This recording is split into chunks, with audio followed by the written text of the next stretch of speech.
Get ready to rumble. Schilling Show Unleashed on the Seven Thunders Media Network. Former city councilor, husband, father, and community watchdog. Your host, Rob Schilling.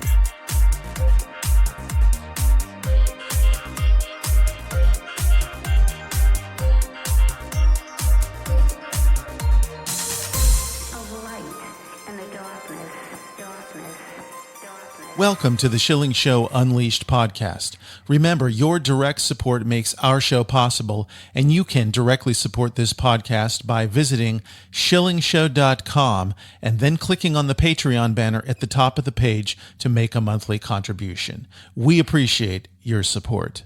The Schilling Show Unleashed Podcast welcomes Denise Shick, the founder and executive director of Help for Families Ministry, executive director of Living Stones Ministries, and author of the book Out of Darkness and Into the Light, Winning the Battle of Gender Identity. Denise Shick, thank you for joining us today on the Schilling Show Unleashed Podcast. Oh, well, thank you for having me. It's great to be here with you.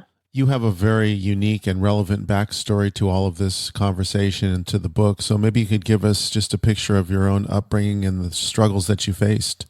As a 9-year-old girl, my dad had shared with me his desires to become a woman. And if you can imagine being 9 years old and trying to process these words that come from a parent, I really was very naive because I thought initially this won't impact me. This just means that dad has a struggle. We're two different people. And obviously I was too young to understand how this would impact my own life. So my dad's identity struggle was very intense for him.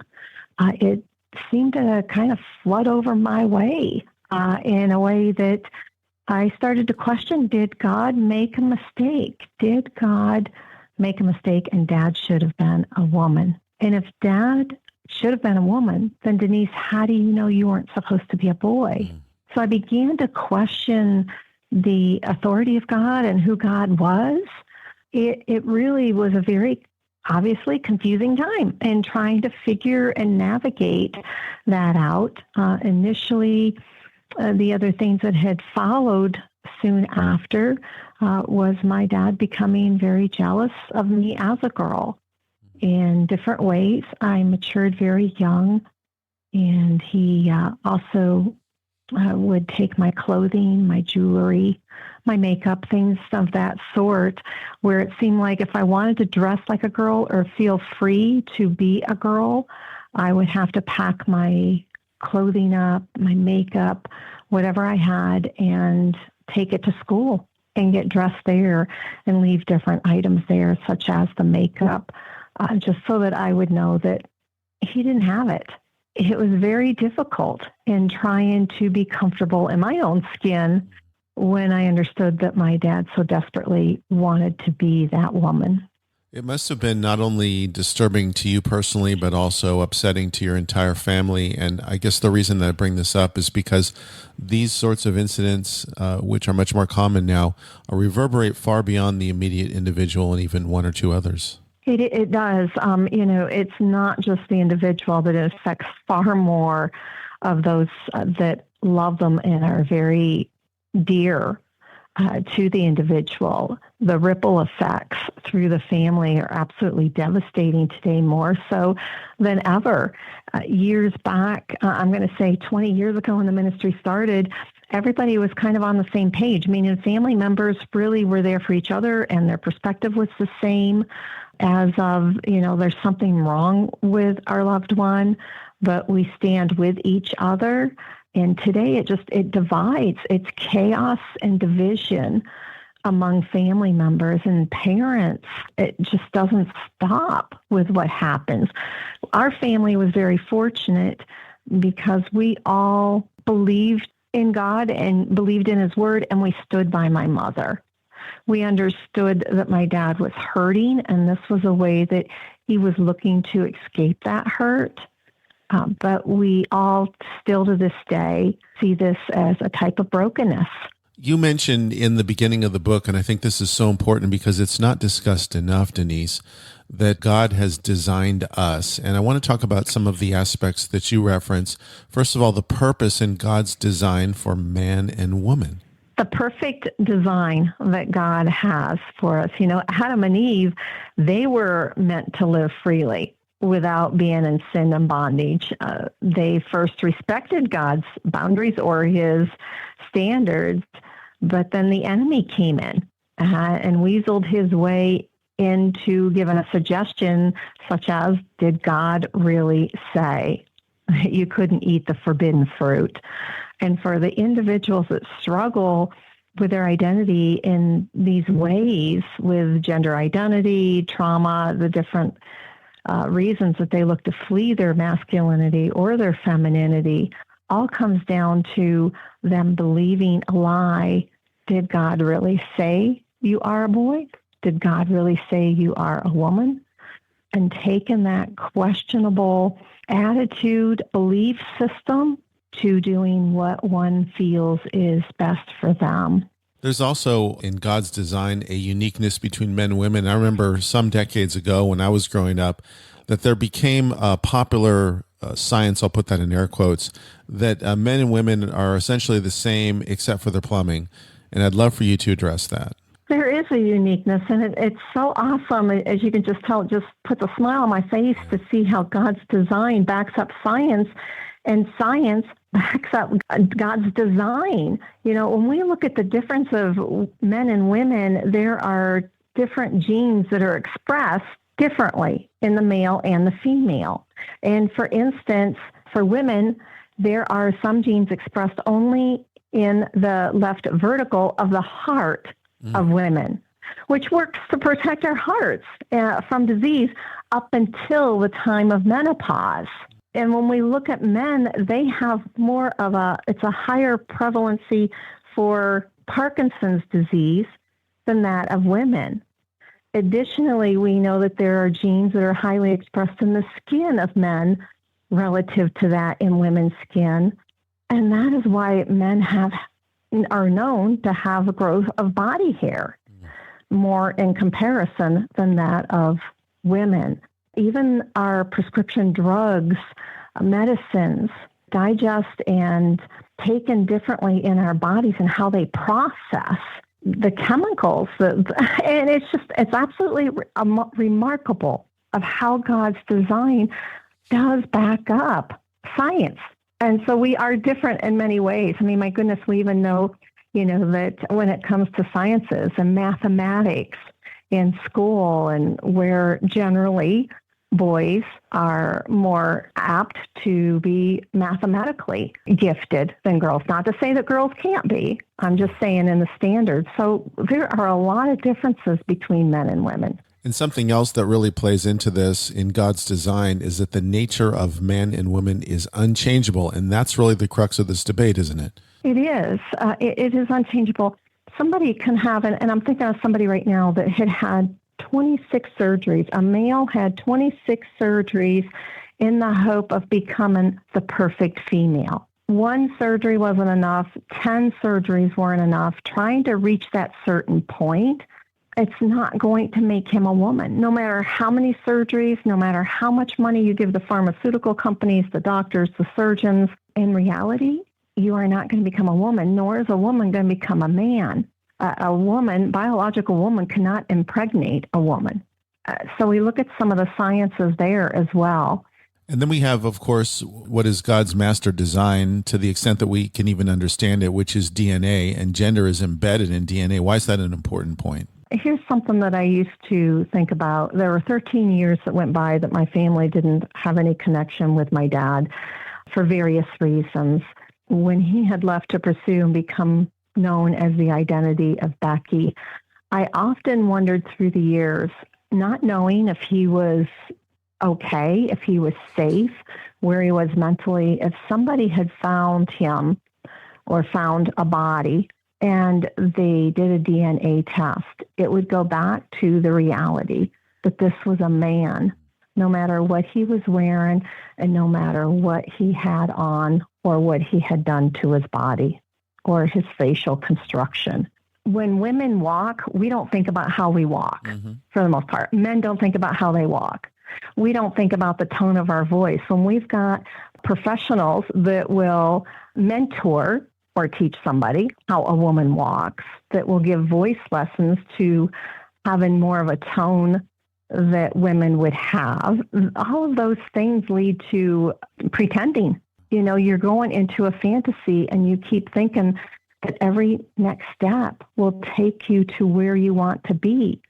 But as my father said, 13 years after living under the identity as Becky, this did not bring me the fulfillment that I thought that it would.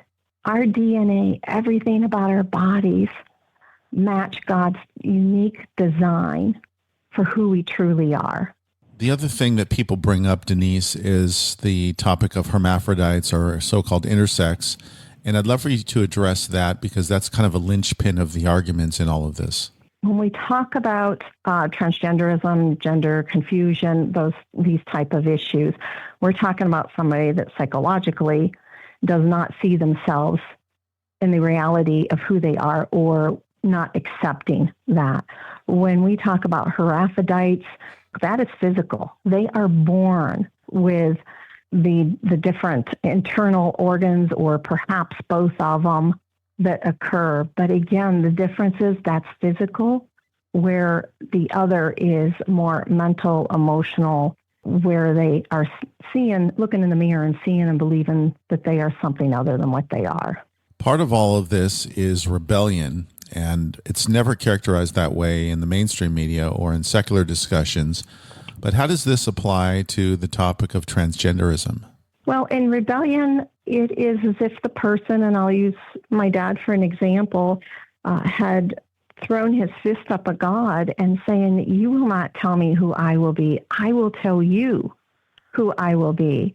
It's not God's intention for any of us to live a life of rebellion, but rather to seek his heart for us. And he seeks to bring those home that are caught up in this deception and in the lies of who they really are.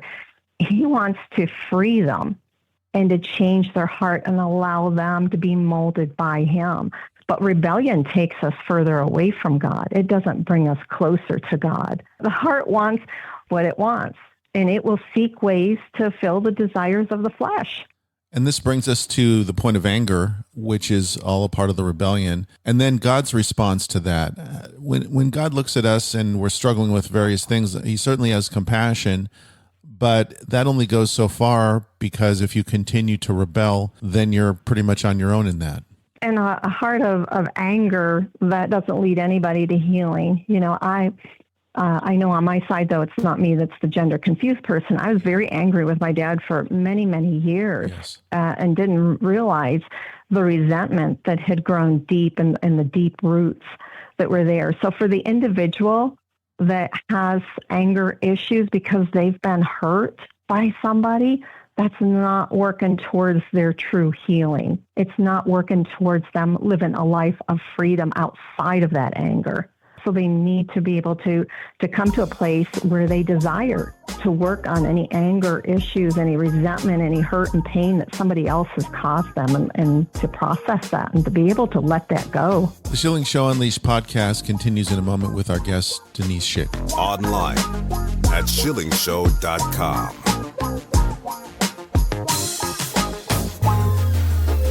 SchillingShowMedia.com is your one-stop shop for websites, audio and video production, and photography. SchillingShowMedia.com will take your project from conception to completion.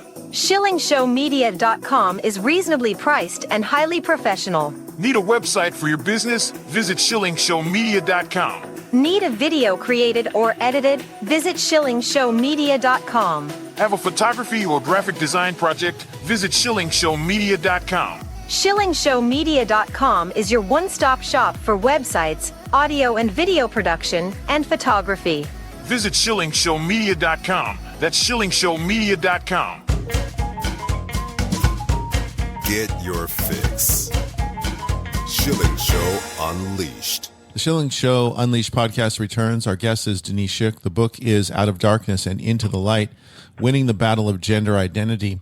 This is something else that God has warned us against, and it is envy. And envy is a big part of this. You mentioned this in respect to your father and what your dad envied about you. But there's a delusion going on here, and envy is a dangerous path to take, isn't it? It is. Desiring for individuals that are desiring to be someone else, that really opens up the door to envy, which will nourish lust. And lust is never satisfying, nor does it ever fill the empty places in the heart as it hadn't for my dad. The person will generally become consumed by the fires of fantasies and other destructive behavior. When I think about envy, I can recall how angry my dad was for most of my life that I knew him with his sister. His sister was the one that received a lot of my grandfather's affirmation, attention, love, extra things in life that she seemed to get that showed his devotedness towards his daughter. And my dad looked at that as if he would have been a girl, he would have received all the things that he felt that he needed or wanted from his dad. We can always look at the grass is greener on the other side, but the reality of it is the other side has many problems of its own. Transgenderism is something we see, I would almost use the word an explosion of it in the last decade or so, and it just seems the numbers are astounding to me if you look at the percentages that are self-identifying in, for example, local government schools here and across the country. So to what extent is this real, and to what extent is this, say, a social contagion? Well, I think we definitely have the social contagion that came into play, I'm going to say around between 2013 and 2015 is when I began to hear a higher rate of calls, especially of young girls that were transitioning, and they were transitioning in groups of friends. And that is very unusual. And that is not where you would say somebody has gender dysphoria or they're confused about their gender. This is going along with others for approval, for whatever needs that they have, leading them where they're going willingly or being possibly bullied because of the younger generation and the pressure that's on them to identify as LGBT. When we look at the world and we say, what's gone on? Why is this such a fast train that doesn't seem to have brakes? We have to look at this realistically and look at the world around us.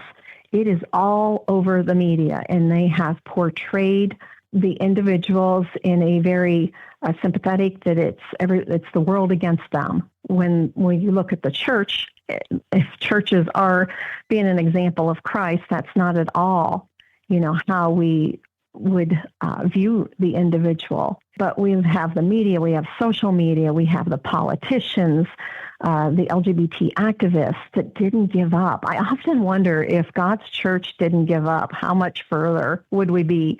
Because sometimes we just get tired out. We get worn out, and we just think, they're going to get their way. Why bother doing anything? The preschools, the educational systems that have taken this ideology full steam ahead, it's no wonder that our world's in the chaos that it is. And you mentioned the church, Denise, and it's interesting. I don't know about where you are, but I'm sure you've seen this. I mean, we have churches here locally, and I've seen them across the country as well, that are embracing this ideology, that are celebrating it from the pulpit. I've often wondered, has the pastor lost his fear of God? Yeah. Just something when I reflect to think, because how could somebody that knows the scriptures, that knows the word of God and understands the dangers of being in error of God's word, especially from a leadership position? And where I live, we have churches. I think just about all of us do anymore in America, that there are churches around us. It doesn't matter if it's Methodist, if it's Catholic, if it's Baptist. You are going to have churches that do support this. I know of a local pastor where I live that had married his son in a gay marriage. And it just was astounding that in this small community at the time. I think those pastors really need our prayers just as much as the person that is lost, because what type of message is he giving the people that are sitting in his pews? Well, this is the problem, because there was a time when the church essentially was unified on this front, and it at least presented a picture of stability and one that was honoring of God's word. So what happens to a society when the church itself is divided and people can just pick the church to pick their ideology? We see the results of that, because that's what's happened. If you speak against homosexuality or transgenderism, and I have a child per se that is in that lifestyle, and I become offended and leave to find a church that will appease what I need to hear or what I want to hear or don't feel offended in, they're not receiving the real true word of God. I want to talk about some of the societal impacts, and I had a story from a listener the other day who went to the local government library, and there was a man in the women's restroom openly and just hanging out in there, and the women went to the desk and complained, and they said, well, we don't really have a policy about this, so there's nothing much we can do about it. So we got this problem with bathrooms and then locker rooms, which is almost inconceivable. Women's sports. What do we do about all of these things? Kind of unusual that still today that there would not be a restroom. I have seen locally where restrooms that used to be men and women are now, slash men, women, basically family. Everybody seems to have made themselves kind of safe that way, where it's an individual stall. And I think that that's something that ought to be done. We shouldn't have ever reached this far where women are being run out of their public restrooms. Yeah. Or their locker rooms. A woman, but particularly let's talk about children that are in the locker room at a local swimming pool, and there's a man watching these girls get undressed. It's just insane to see politically what, through our lawlessness of what's been able to happen in our communities. I want to go to the topic that's perhaps the most important presently because of the nature of it, and it's the surgery, as the president deemed it rightfully so, mutilation surgeries and these chemicals that they're giving kids. This is so problematic in many ways. How did we even get here? I mean, this would have been inconceivable not too many years ago. We've been slowly on this slippery slope for a number of years now. It came to the forefront, I think, right around the time of COVID. That is the period of time when parents were discovering what was being taught in the schools, the secrecy of what was going on, the history, the ideology, LGBT, all of this had come to the forefront during COVID. So though COVID was horrible in many different ways, it did bring what was in the dark to the light. I remember back in about 15 years ago now in Illinois, when there was a school board meeting that a doctor had asked me to come and speak at, and I had other individuals that I had known, where we kind of had a group of us that knew more about these things, to speak at the school board, where they were already allowing a young boy, elementary age, to change his clothes in the girls' restroom at school, change his identity and not tell the parents.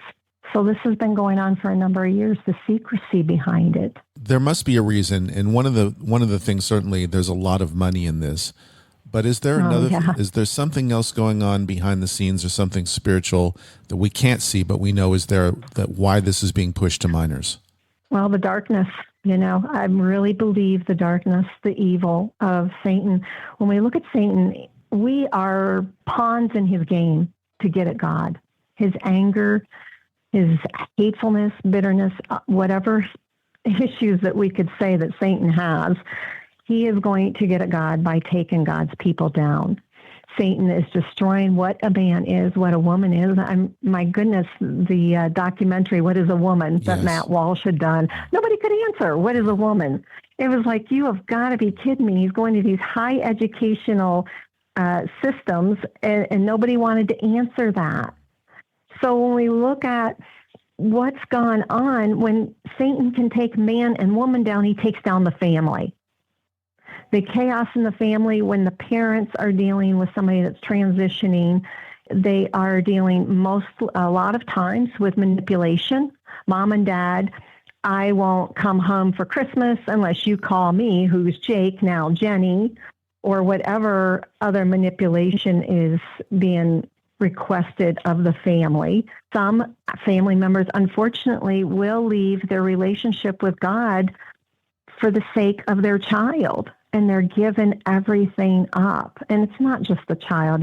There's other relationships that are hindered in these same ways. It all comes down, I believe, that we have to put on our spiritual eyeglasses. As you said, what is going on? We look out the window and we can see the sun this morning and the trees, but what is going on? We have to expose the darkness for what it is. The amazing thing with darkness that I had wrote about was our physical eyes are God designed to take in light. First, the light passes through the cornea. Some of this light enters our pupil, and the iris controls how much light the pupil lets in. When light hits the retina, special cells turn the light into electrical signals that the brain turns into the images we see. The eyes of our heart, our soul, our innermost being are being designed to take in spiritual light. So what happens when Satan starts to play games with us to destroy us, and he takes us into the darkness? With our educational system, Satan knows that the younger he can get into the children's lives, the more of a mess that he can create. There's one argument that's used as a last stop measure against anybody who opposes these surgeries and chemical treatments for children. Would you rather have a dead daughter or a live son? And I'd love for you to address the suicide myth, because there's no backing to it, but they use it liberally. Yeah, they use it, which can be also seen as manipulating the parents to going along with how their child's identifying.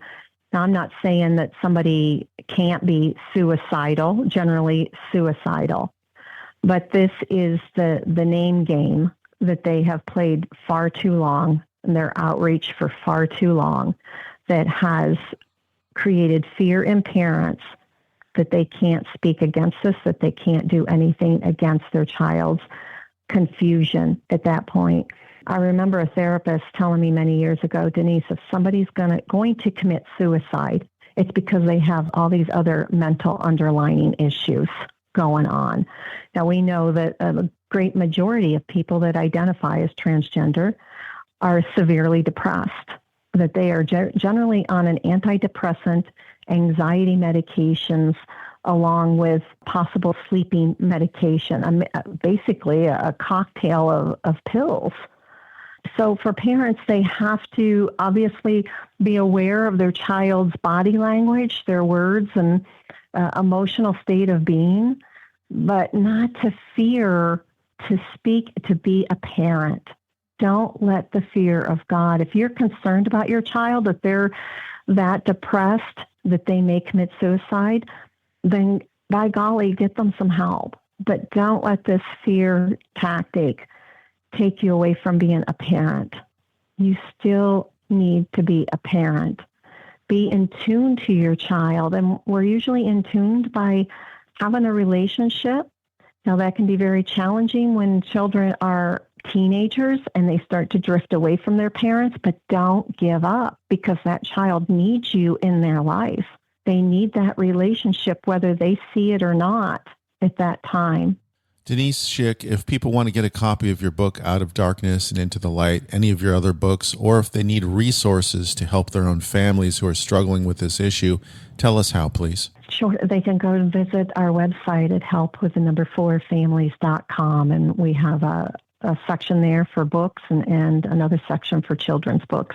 Thank you so much for joining us today on the Schilling Show Unleashed podcast, and for making these resources available to families who are struggling, and for your continuing efforts over all these years. We really appreciate it. Thank you. That concludes another edition of the Schilling Show Unleashed podcast.